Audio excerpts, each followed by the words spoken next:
welcome to the Funky Marketing Podcast.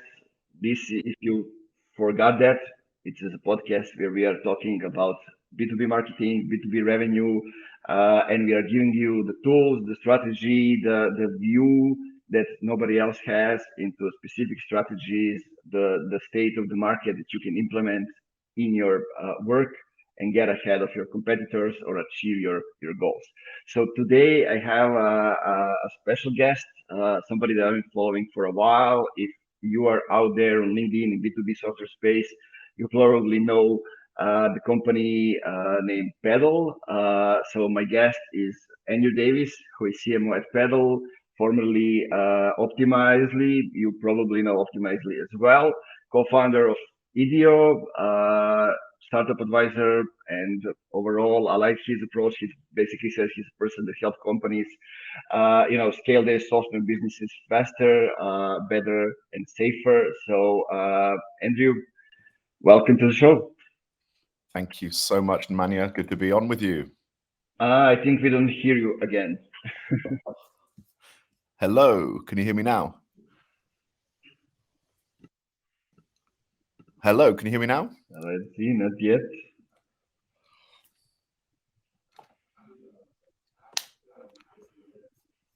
Is that better now? Nope. Now it's good. I'm so sorry, Nemanja. We had it all working perfectly before we went live, and then suddenly it fails. This is what happens to be live stream, so all is good. It's good to be on with you.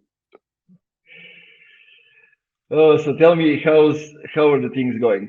You told me now that the kids going to new school, all things. Our household is very busy. Yes, both of my children are off to new schools for the start of this term. So we're a couple of weeks in. So it's the normal morning scramble of running around the house, trying to make sure they've both got their shoes on the right way around and their tie done and running out the door with the right set of homework. So I think we've just about got there. So I can now relax and get on with the day job. Sounds good. Okay, so we have quite an interesting topic, but maybe before we dive into that, I said a few things about you. Maybe you can tell us a little bit more, just out of the context, why we are talking about specifically this topic. Yeah, of course. So I think when some people talk about, their background or their career, it makes sense as a linear kind of progression of where they went to. And certainly, if mine looks like that, there is no strategy behind it other than jumping into and saying yes to interesting opportunities. And so I went to university and my one goal was to start a new business. So I didn't have to kind of go to a grad placement of a big consultancy afterwards. We tried a bunch of businesses, failed a bunch of businesses, ended up after university with a business that was building social media analytics apps for big companies. From that, I went into Idio that you mentioned. We raised some finance. That was a long road that took far longer than it should have done. We were a solution in search of a problem for many years, but we eventually sold that business, and it was a good, successful exit to Insight Venture Partners. We became part of a roll-up. We bought Optimizely as part of that roll-up, rebranded the whole group Optimizely. So from being a founder to then, I've got to be a CMO because we need one, to then being acquired, to then running global brand demand and digital for Optimizely, to then helping 15, 20 other SaaS companies go through that same process of scale through Series A, Series B. I then joined Paddle, serving them as Chief Marketing Officer.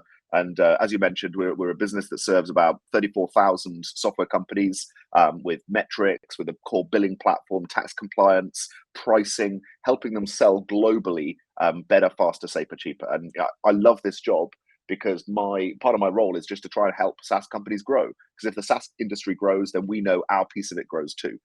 So it's great to be on this call chatting about that with you.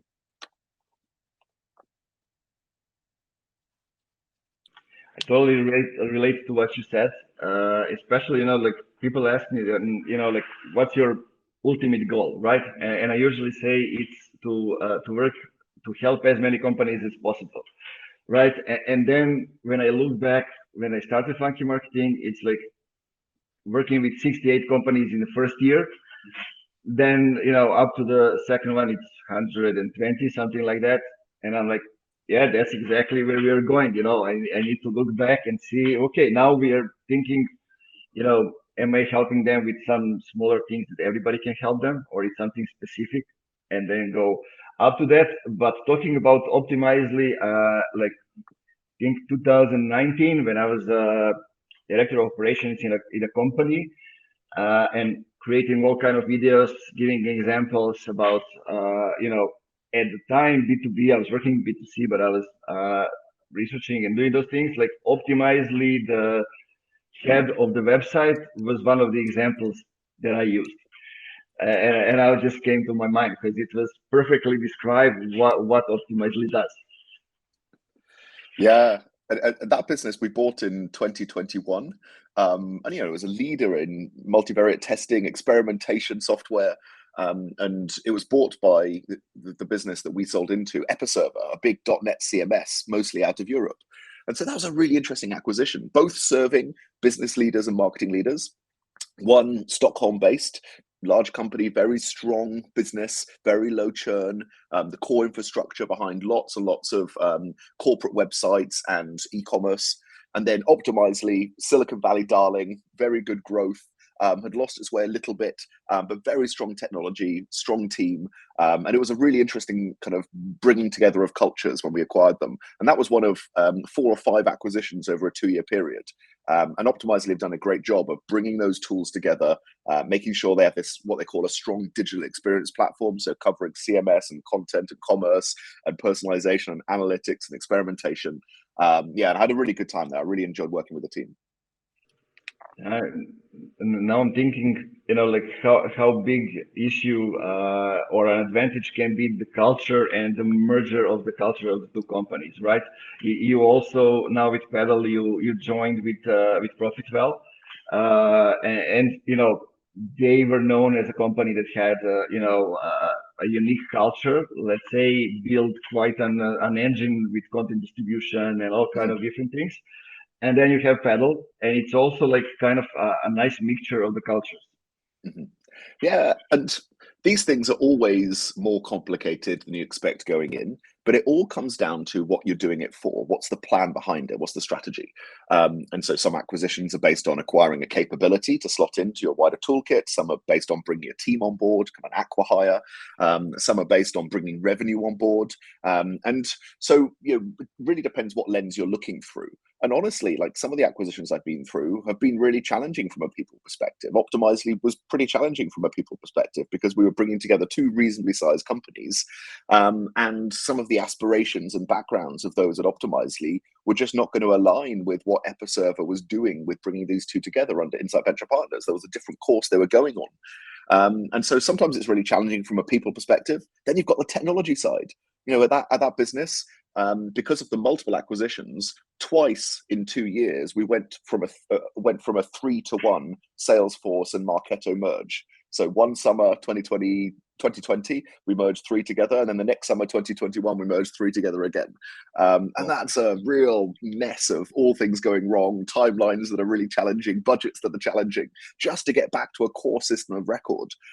So you're chasing your tail all over the place, formulating the central foundation of your business rather than building on that foundation. Yeah, I totally agree. I mean, I asked you that just to kind of give us an overview, and I think for the listeners will be, important to hear how the things are, and not even, the bigger players have it all figured out, right?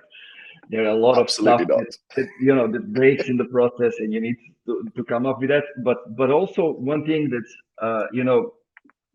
when you are growing, it could be hiring people, it can be acquiring companies, and it's all related to what's your goal, right? And when we look at today's topic, it's brand and demand and how we use both in different ways, how they are complement or not. It's also important what do you have in your team, right? Or what do you don't have also.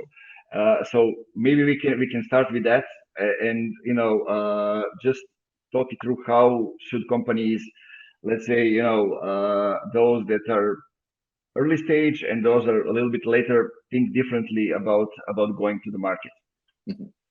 Yeah, sure. So I think a few things are really important as foundations here. And the first concept is that I think it's really important to understand the difference between product market fit and go to market fit.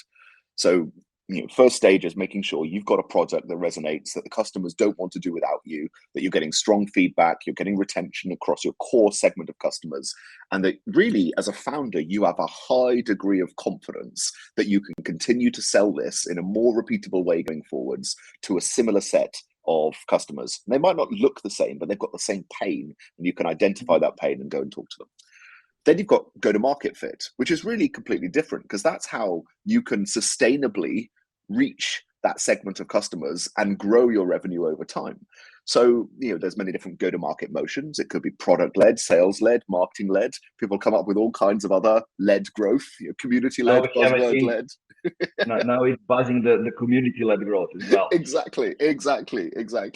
So you've got all of these different options. But if we reduce it down to its simplest form, I like thinking about this as how you acquire customers, monetize them, and retain or expand them. And you've got three different axes. On one axis, you've got those three different levers, and then you've also got really 2 or 3 ways of reaching them: product-led and sales-led. And maybe we can include marketing-led in the middle, where you're driving demand and then converting it on site. So really, you've got to think about how you're going to market repeatedly and sustainably. So are you able to have a good customer acquisition cost based on the lifetime value? And in the early days, you usually don't know that. You might have a thesis, but you just don't know. And so you've got to experiment. And so unless you've already started building an inbound motion, and there's something inherently shareable, viral about your product, it encourages other people to use it. Often being sales-led in the early days is the way of getting feedback in a much more mechanical way, a much more measurable way from your market. You can line up 20 different conversations with target customers. You can go and talk to them. You can see if they close or not. And you're forcing the issue to understand how many are interested, how many actually engage, and how many actually convert. So yeah, I think firstly is understanding the different methods you can use to go to market, because they have very different economics. They have very different investment profiles as well. Yeah, that's very true. And in what I see, especially here now, usually companies try to copy, in Balkans, when I say here, try to copy the models that they see, in the US, in the UK, and it's like totally different. For example, like here in the Balkans, you need to just pick up the phone and call people, right? That's how you do, and that's how you start. And then you need to think other stuff when you're going out of this market, for example, to the Europe or something like that. But I think a lot of companies are focusing only on that first part. I'm going to do outbound calls, outreach, talk to the potential customers, see what can I convert, how can we adapt, how can we adjust, and find out all the information. But usually they don't actually go deep enough to find out the information that they need, right? They just try to convert that call into a sale. Yeah. And this is one of the things you're touching on here, which I find is the most common mistake in those very early days, which is, quite understandably, people value revenue above insight. But really, in those early days, insight is more valuable than revenue.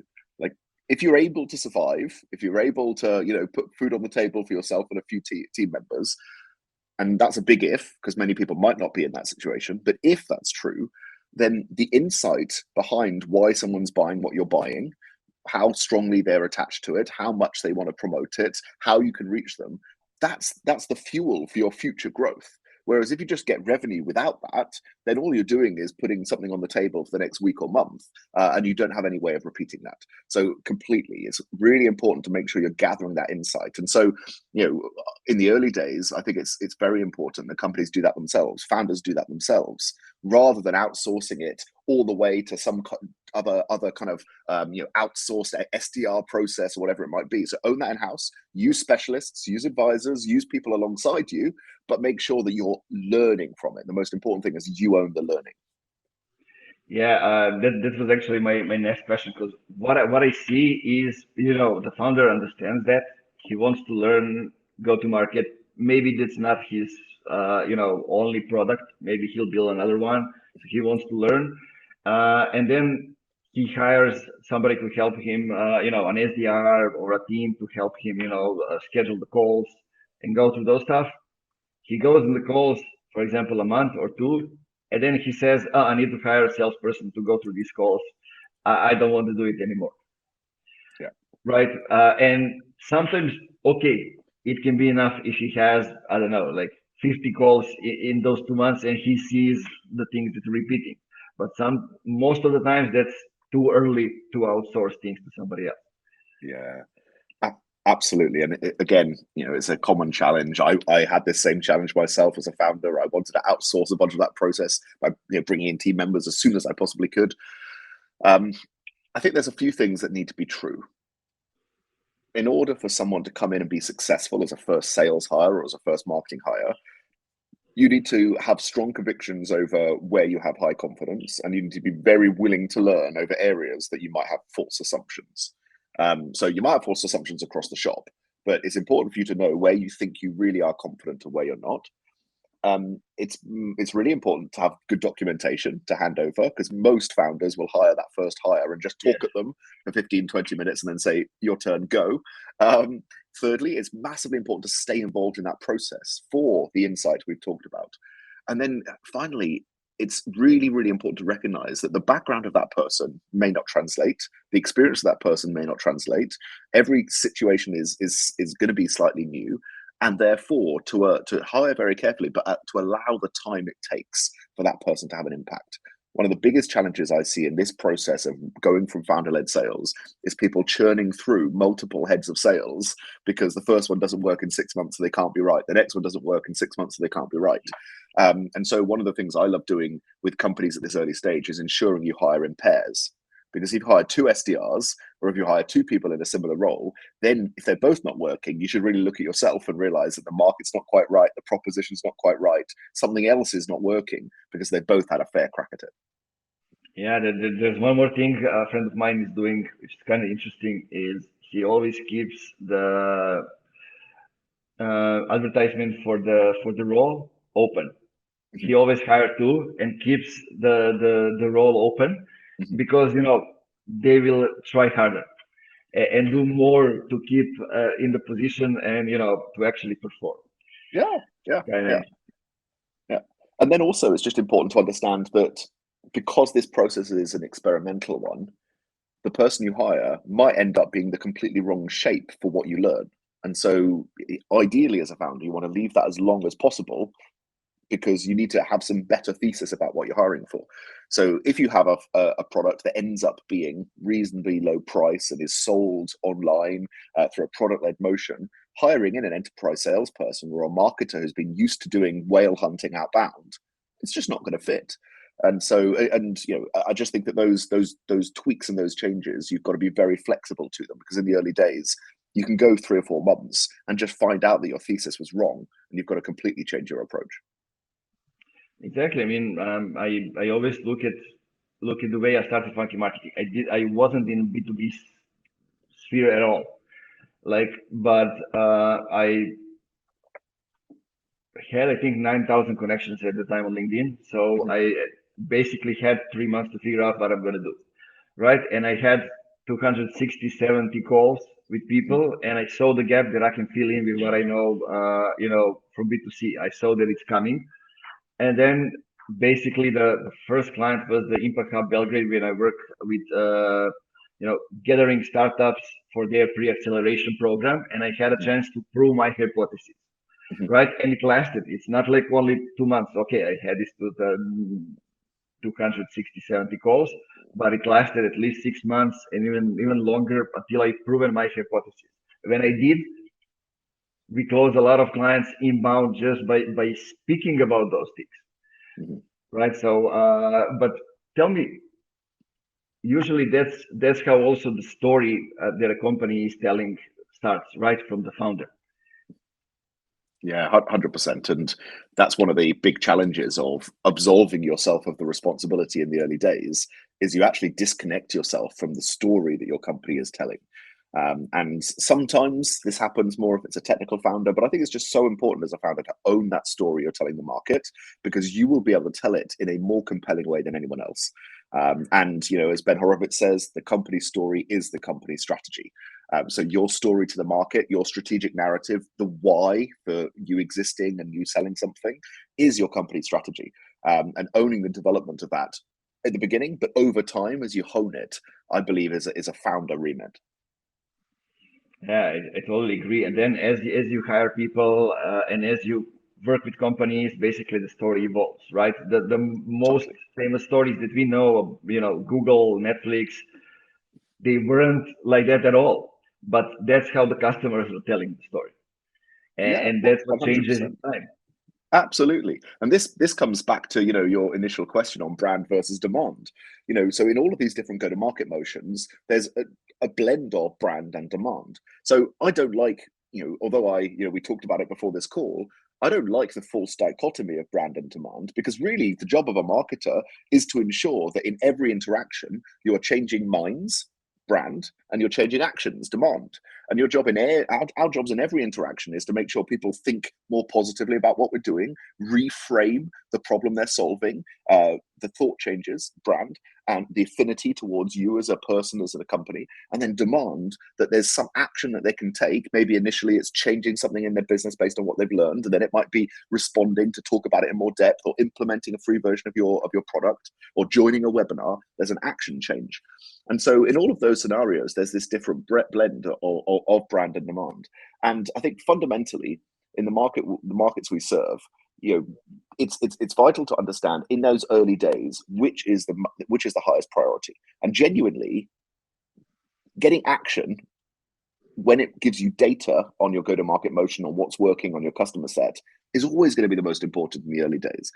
But if you bias to a product-led motion or a marketing-led motion, so you're selling something probably online, probably lower value, lower price point, to a large amount of people, then building that brand early, the story you're telling, the way that story can be replicated outside of founder-led sales calls, how that brand can be replicated through your content, through the actual product experience, becomes really, really important, because suddenly the control you have over that story is lost.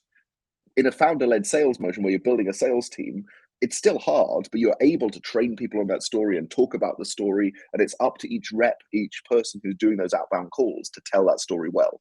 But in both situations, yes, you've got to define that story, define that strategic narrative, and make sure then that it imbibes in everything you're doing, in your product experience, in your demo forms, in your events that you run, and the outbound sequences that you're sending. And that's how you change thoughts and you change actions within those same interactions. Exactly. I mean, and that's, you know, usually that's the function of marketing in the early days, right? To be involved in the product and come up with a story as you're coming up with a product, you know, because you need to find a way to actually market the product.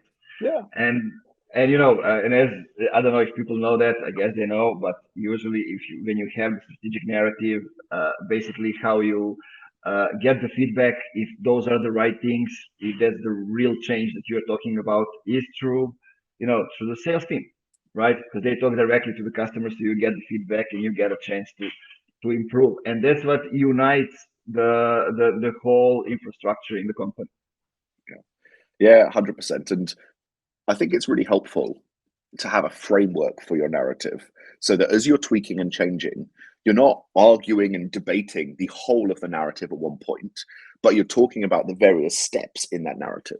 So there are great frameworks out there. Think about the hero's journey. Think about Andy Raskin's kind of before and after model. Think about the challenger customer journey. There are lots of good frameworks out there. Or think about Tim Rister and Corporate Visions with their 3 whys and the undeniable shift. There's a whole bunch of frameworks there. Have a read of all of them and find one that works for you, because what that means is when you are operationalizing that, when you're telling that story, you now understand the different phases that sit in that journey, and you can tweak each one of them independently rather than constantly reinvestigating and redebating the entire issue. So there are some very key parts of that journey. So most strategic narrative frameworks have something that will be around a reframe. So there's normally some bit at the beginning where there's some insight, something new that's happening in the world, some shift, some change.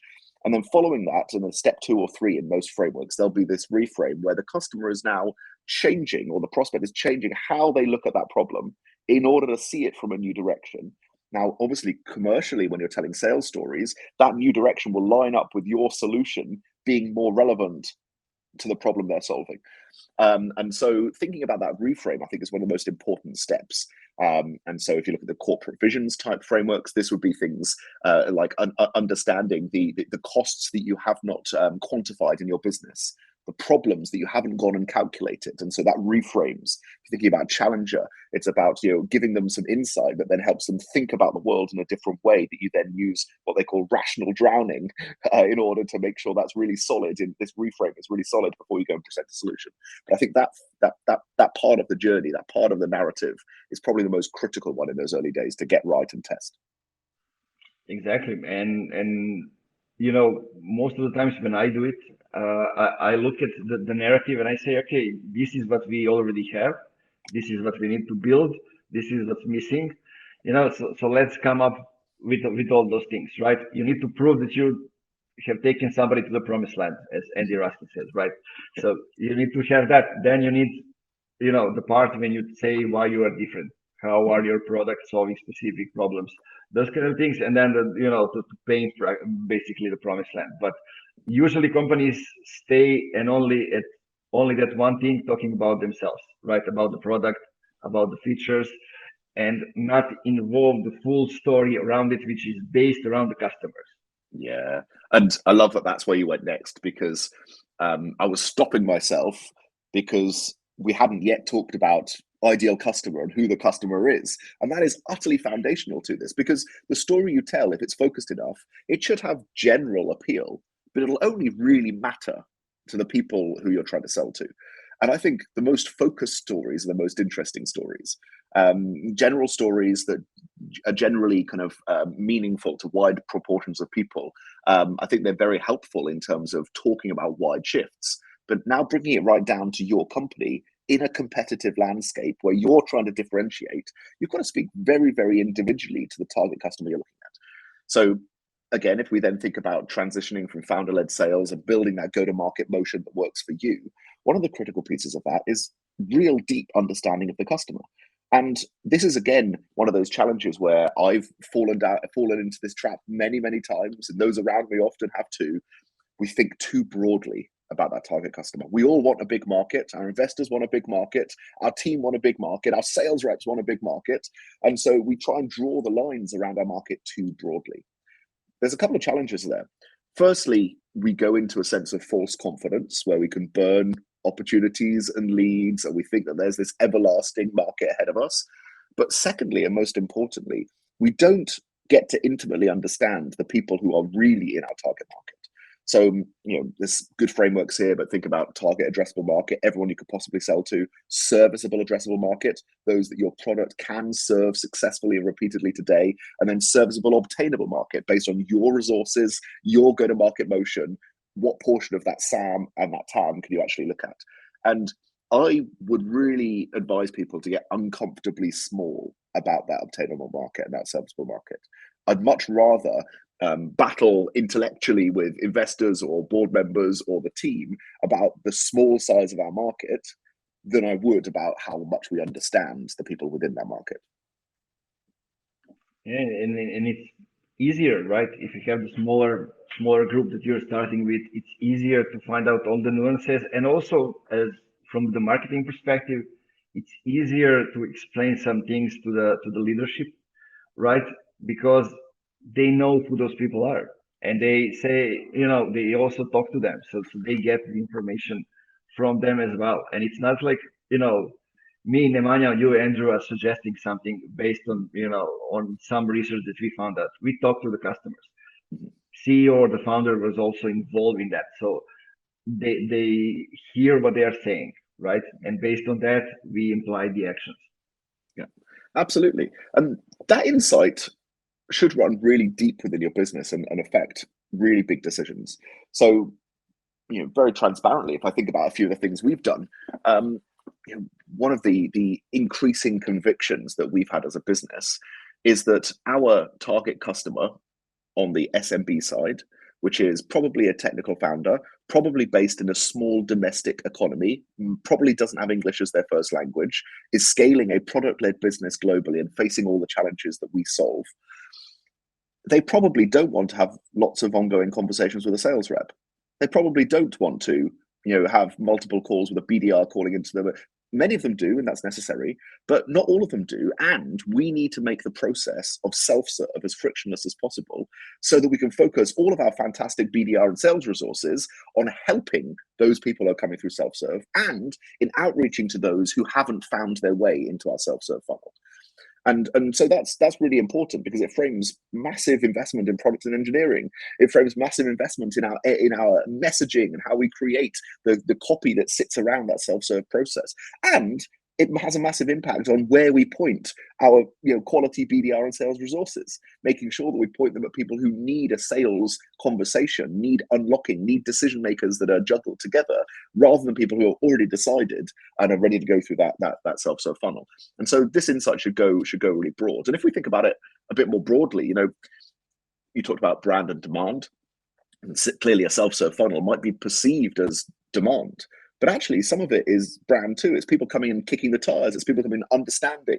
I know people will come and set up an account with Paddle and do it with 3 competitors as well.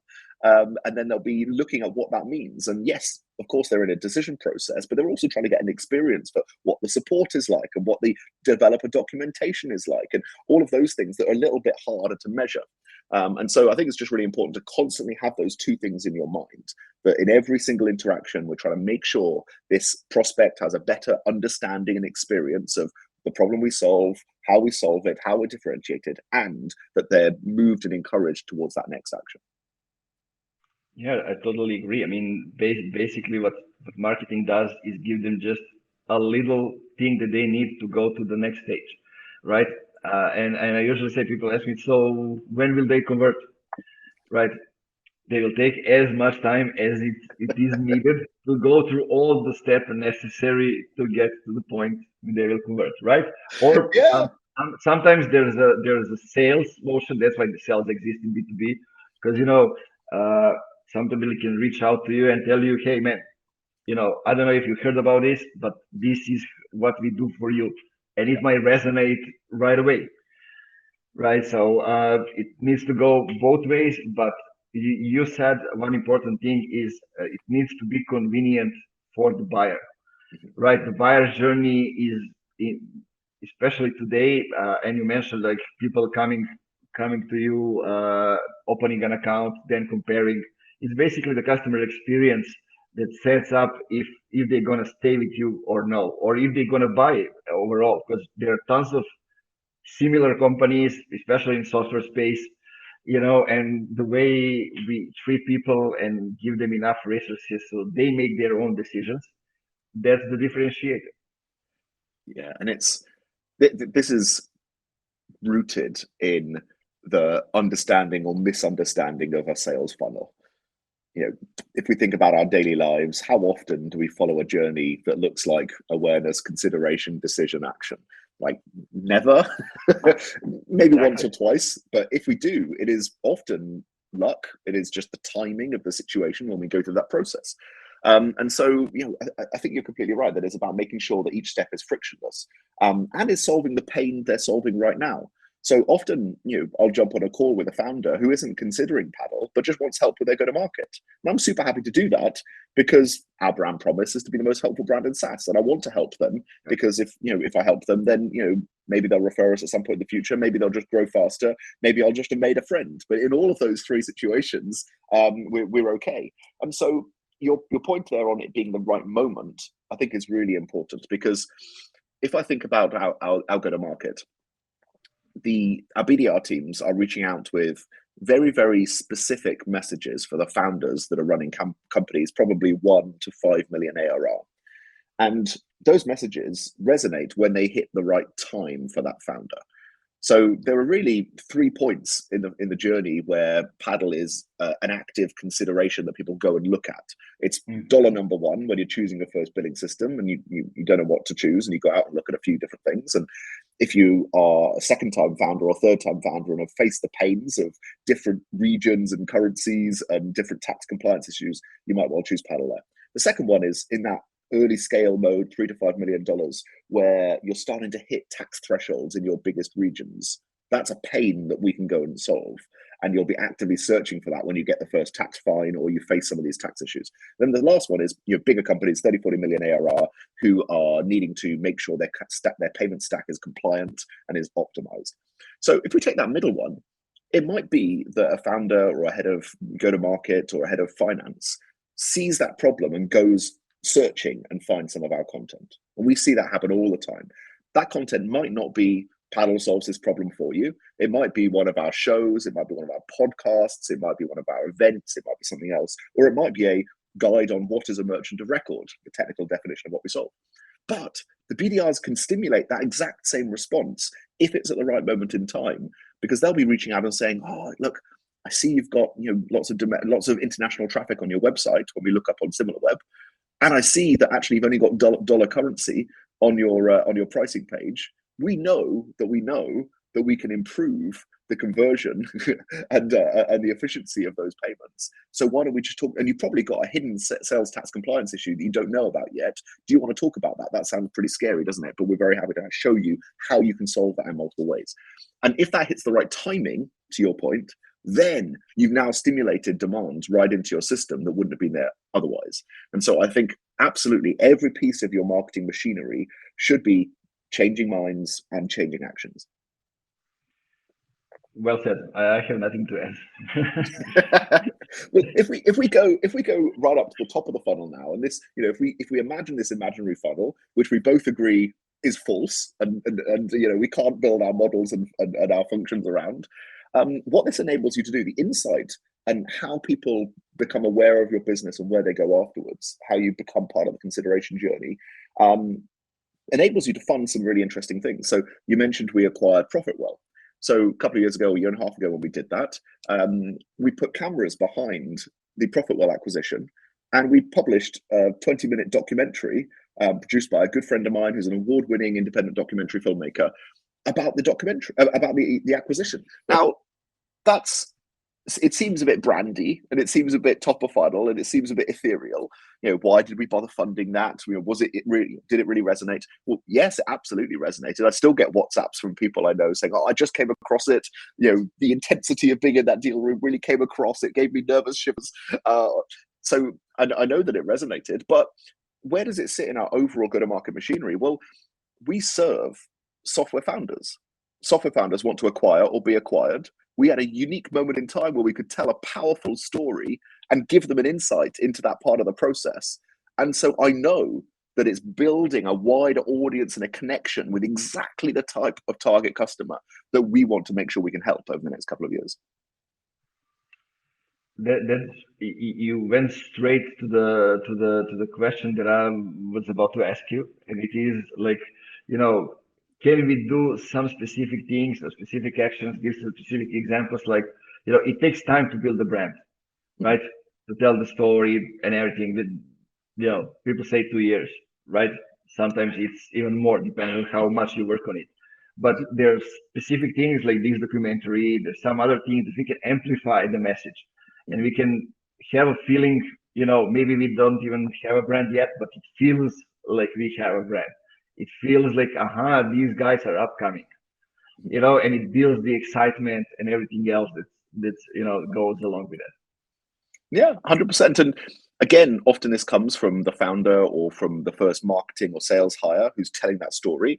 And it also depends on ambition, on what kind of story you want to tell and where you want that story to take your company. So, if we look outside of Paddle at other businesses, I think there's some really interesting brands that are being built pretty quickly. So if we take Lavender as an example over in the US, Will and the people behind that team, that's a much smaller company than people would expect. And they've got, their blend of, free, cheap product, and then what they're trying to build out as their team plan there. And I think they've done a fantastic job of ensuring that a lot of people in the MarTech space and the sales tech space know about them. A lot of their key buyers know about them for pretty minimal investment. They just talk a lot with influencers and people they bought into their team, hired into their team as influencers to ensure that their brand is so much more visible than the size of their company. And they've got big ambitions behind that. And so it makes sense. So yeah, I think it really depends on that founder or that first marketer on how you want to go and do this. But I do think that it's really important that it comes back to that rigorous understanding of the customer. What are they actually wanting? How is this really going to resonate? Because so often brand can be, oh, we want a nice website, we want a nice logo, we want to have good experiences at our events. And if it's not aligned with the story you're telling, then it's going to be very misaligned. So for us, our developer experience is something we've had to work really hard on over the last year because it wasn't very good. We've got a great Kieran who runs our DX, and the team behind that have done a fantastic job of completely rebuilding a lot of our API documentation and onboarding documentation and how you find out about our product. Because actually, for a technical persona, the developer experience is the brand experience.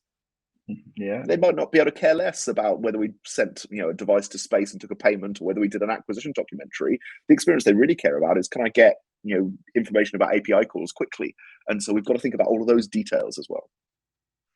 You remind me now of a message that I got, and it kind of proved the thing that I was doing, and then also inspired me to go in that way, because I usually connect with people and then I wait at least 2 weeks, sometimes it's 2 months, all depends where I am, to send a welcome message, right? But I always send them, and I like to, because I'm posting regularly, I like to give people time to kind of consume the message. So I send a message, just a welcome message regularly, to say hi, and the person says, "When can we schedule a call?" And I was like, "Damn, that was too fast." So on a call, I asked her, like, what actually happened, and she told me, uh, I don't know, they didn't have at the moment the CMO. I don't know if she quit or something like that, but the person that I was on a call with was the head of product, and she inherited the function. So she was looking for somebody to help them, an agency or a person. And in that process, she liked some of my posts or something like that. She added me. And at the time when I sent her a message, she went to a couple of my posts, see who's reacting to the post. Do they make sense? Then she went to my profile, see who are the mutual connections, see if the experience is relevant. And that's all that she needed to schedule a call. Right. So I said, okay, so that's the process. Let me try to amplify those things. Yeah. And I also did it, with, as you mentioned, with hiring people who are, who can talk about things from different perspectives. Like everybody from the team was able to kind of post on LinkedIn and build them up their personal brand in that way. But also, like, we came up with Funky Marketing top voices list, because we were nowhere on that LinkedIn top voices list. So we made our list of like 20 people, Gaetano Dinardi, Pep Playa, I don't know, some other people. And basically we just pronounced them as top voices. Right, and they all shared it. Some of them had it on their profile, even the hashtag. We didn't even remember the hashtag, right? So they came up with that, and basically it got us the content for the next 6 months, and it basically amplified. It looked like, these guys are coming up, right? That kind of feeling, and it basically translates into the number of scheduled calls. Yeah, I love that, and I love the boldness of taking that into your own hands rather than waiting for someone else to put you on that list. I completely agree. It's much better often for us to host those conversations than wait to be invited into those conversations. And so, love how you've stepped out and done that. And it's a common tactic across companies who want to then go and infiltrate or be part of a community that's there. Is actually to step back and start their own. Community perspective, forum, conversation. But I think one thing that's really interesting here is that in this conversation of shifting from leads to brand and demand, and shifting from perhaps traditional sales methods into social selling, etc., is the utter importance of a strong sales process.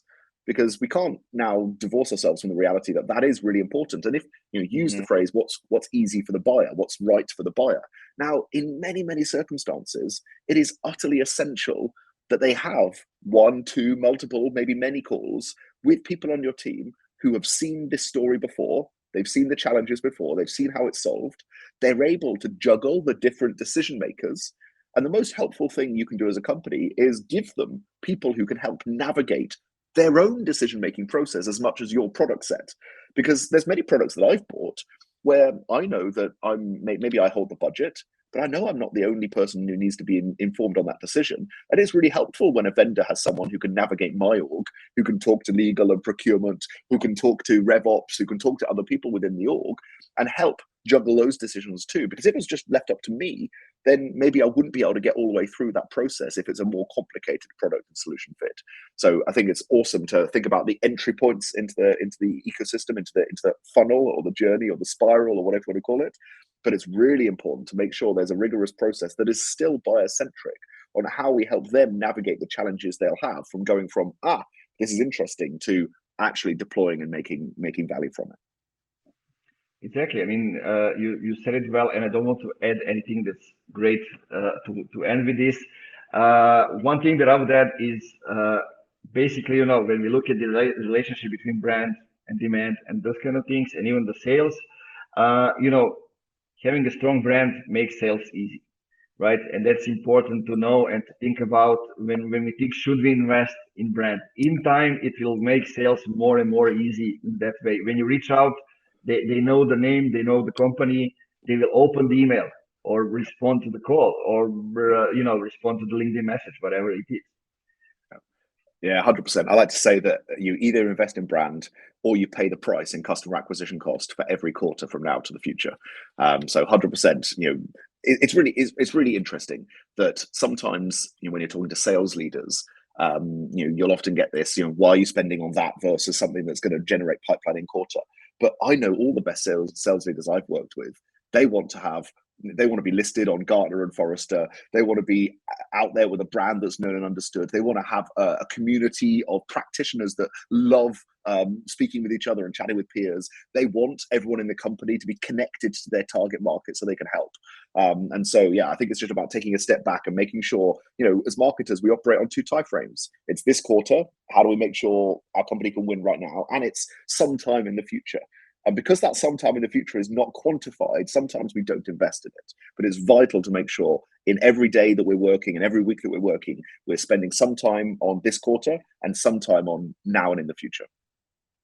Yeah, well, so you got me thinking about our, prime minister that was killed. That was to end it with something interesting. He was always saying, he was the guy who brings the changes into the society, right? And he was always saying, do one small thing every day for your neighbor, for everybody, and you and I will see together in the future. And then they killed him. What a way to end, Emmanuel. What a way to end. You just, sometimes those external factors kill everything you're building it, but you have just, you can just do whatever you can and hope that it's for the best and build for that. But you lower the chances of, in this, framework getting killed by knowing your customers and knowing who they are and how they will react and knowing everybody, coming from that small group, and you just enlarge it. And it's important that those are those that are not no sayers as well, not only the yes ones and the early adopters, because they will give you the feedback, no matter how the feedback feels. In that.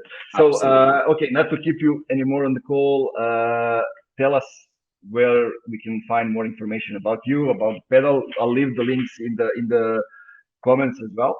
Yeah, absolutely. So grab me on LinkedIn or Twitter. I'm pretty responsive on both. And I'm always trying to get across Europe and other countries to host dinners with founders and go-to-market leaders. So I've been in Tel Aviv, been in Hamburg recently. I'm over in in Bucharest soon. So I'm all over the place. Come and visit us at one of those. Ping me if you'd like to come along to one of those founder dinners. And you can find all the other information at paddle.com. Sounds good, man. Thanks again for sharing everything, for being here, and chat to you later. Guys, keep it funky and see you in the next episode. Thank you.